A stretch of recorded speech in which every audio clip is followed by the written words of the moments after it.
Seriously, don't even think about having a baby with a guy you've already broken up with. Or did you think a child would keep us connected forever? How naive. It's just ridiculous, isn't it?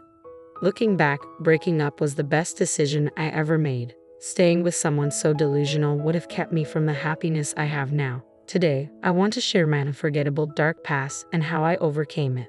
My name is Jessica, and I'm a 53-year-old housewife who enjoys doing household chores while watching the morning news. When I was 38, I lived peacefully with my husband Mike.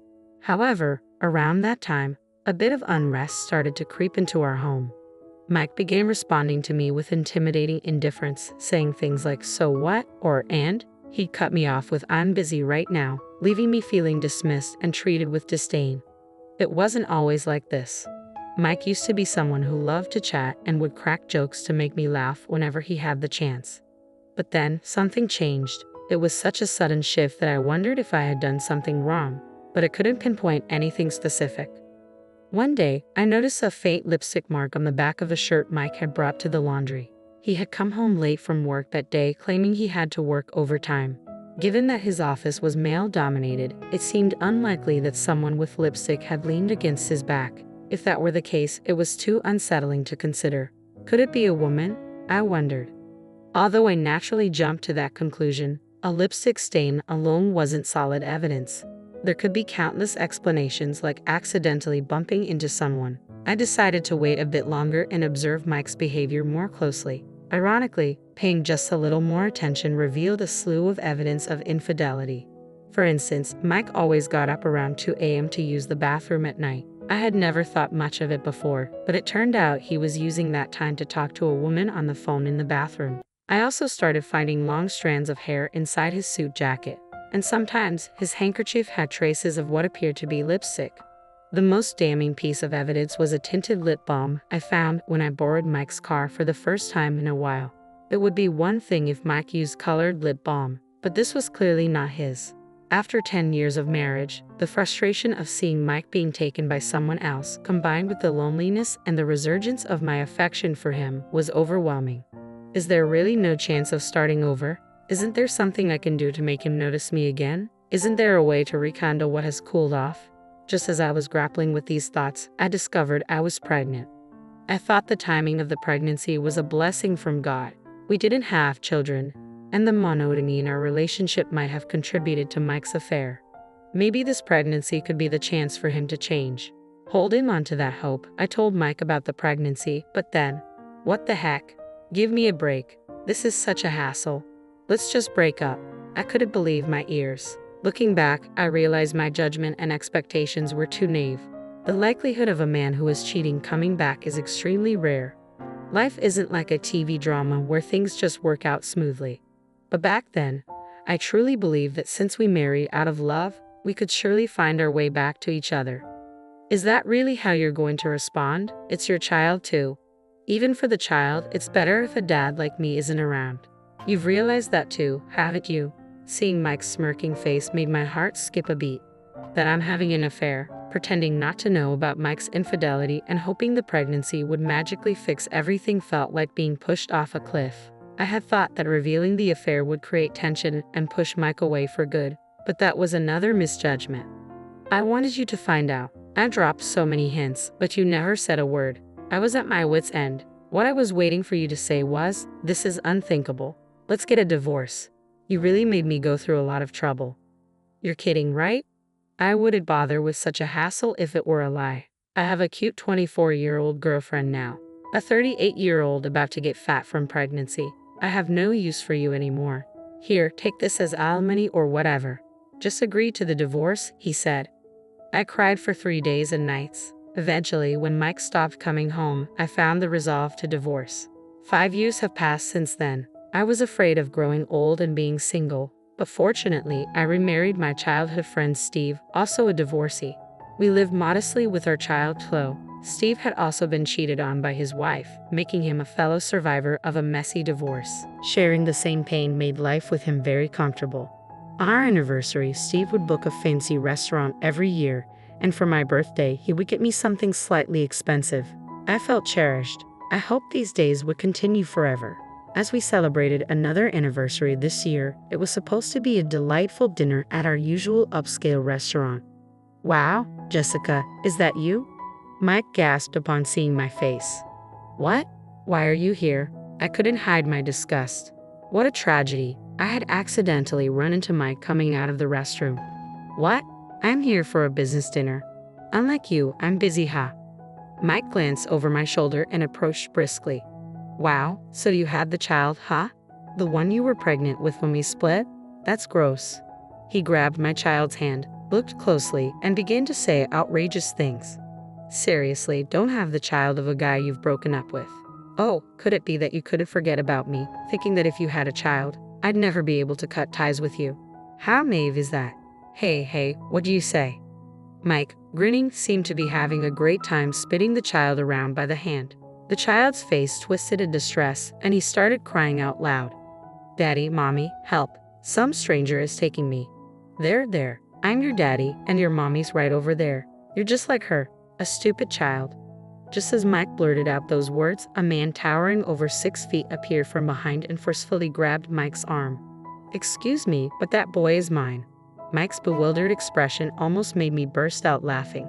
Huh? Is this guy your new husband, Jessica? I didn't answer Mike's question. I'm not sure what you've been saying, but surely you don't think you can make someone's child cry and get away with it, do you?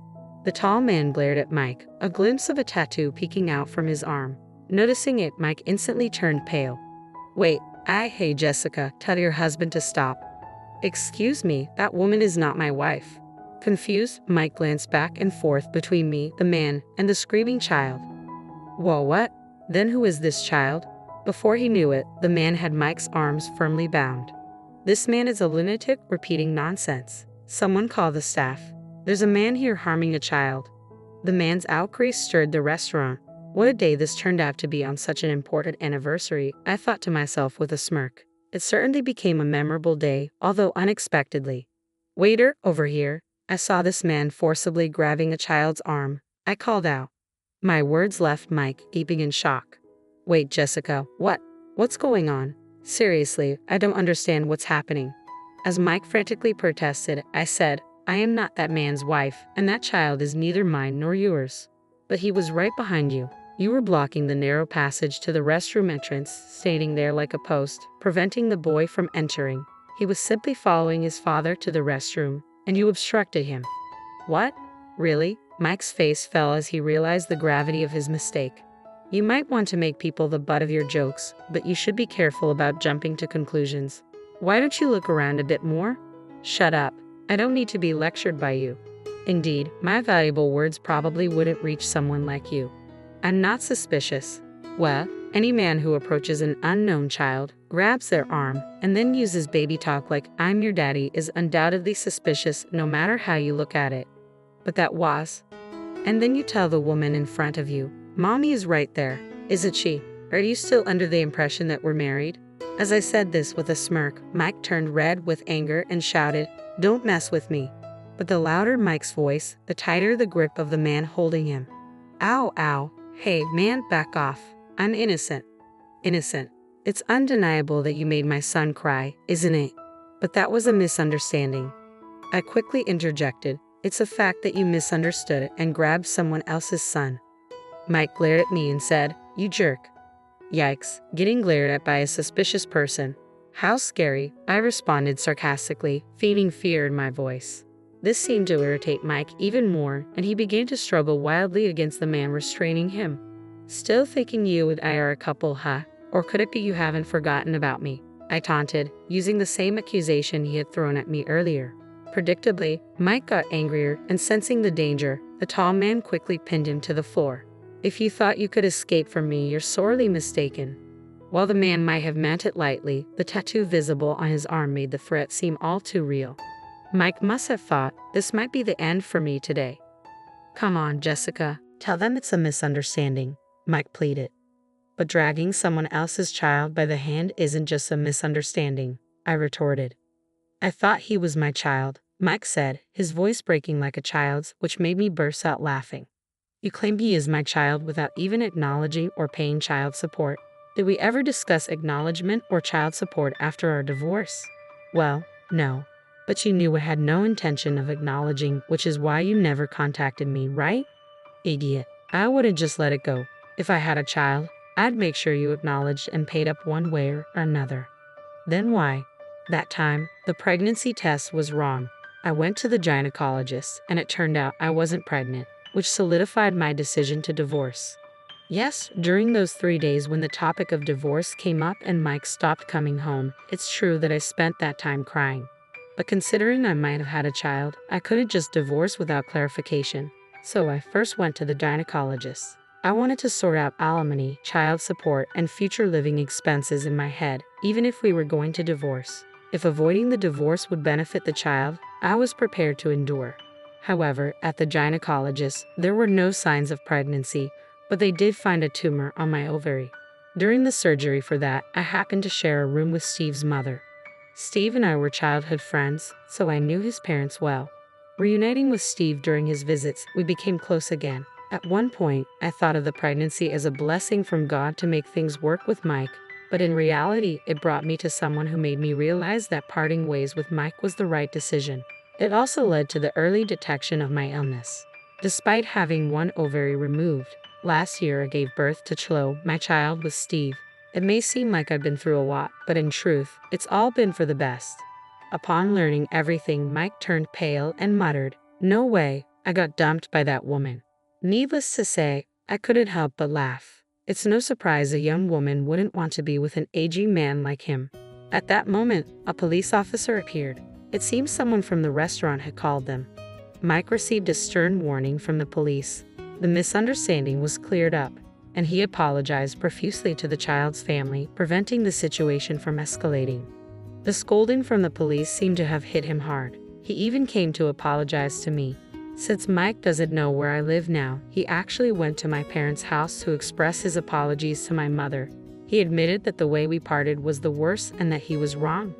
Aging, abandoned by his affair partner, and finding himself increasingly isolated, the recent incident seemed to have broken him, leaving him to feel the loneliness of having no one to comfort him. Well, it's too late for apologies now as far as I'm concerned. I continue to ignore Mike. Honestly, if we hadn't met there, I probably would have gradually forgotten about him altogether. Steve noticed I hadn't returned to our table for a while and came to the restroom to check on me. However, he decided to watch from the shadows, thinking this might be my first and last chance to get back at Mike. Of course, I was ready to jump in if anything happened, but that guy restraining Mike was just too strong. That guy apparently used to live in Mexico and was the captain of a football team there, I mentioned. No wonder he's strong. Guess I had no role to play there. I was seriously scared, thought he was from some dangerous profession or something, Steve said with a laugh, and I couldn't help but laugh along with him. Normally, one might say something like, "Not very manly of you," but Steve doesn't have to deal with Mike, and I believe it was a problem I needed to resolve myself. I acknowledged that I lacked strength during the divorce. In the end, I simply went along with the divorce as Mike wished and received a standard amount of alimony from Mike and his affair partner. Reality doesn't always progress like a fairy tale, so getting an exorbitant alimony was out of the question, and I had lost the strength to fight back. But I believe I finally became truly strong by standing up to Mike with unwavering resolve in the end. Now I can proudly face Steve and Chloe. Coincidentally, this year's anniversary became a new beginning for me. Now, with Steve becoming a freelance architect and his income doubling, I quit my part-time job and am enjoying life as a relaxed housewife. When I ask Chloe, who's somewhat in a rebellious phase, to do something, she complains. But when I stay silent, she quietly helps out. This trait of hers is something that only Steve and I secretly find irresistible. Though Chloe is our only child due to a late pregnancy, our family of 3 and our 2 dogs live a life that's lively, perhaps too much so. Despite never having children with Mike, I was able to conceive and give birth at an older age with Steve, even with just one ovary remaining. In a way, I consider this to be fate. As a child, I secretly dreamed of marrying that special someone destined just for me, and who would have thought that dream would come true with a second marriage? Sometimes I allow myself to indulge in such dreamy thoughts. With these reflections, I cherish the ordinary days that come my way, days that are anything but ordinary, filled with love and gratitude.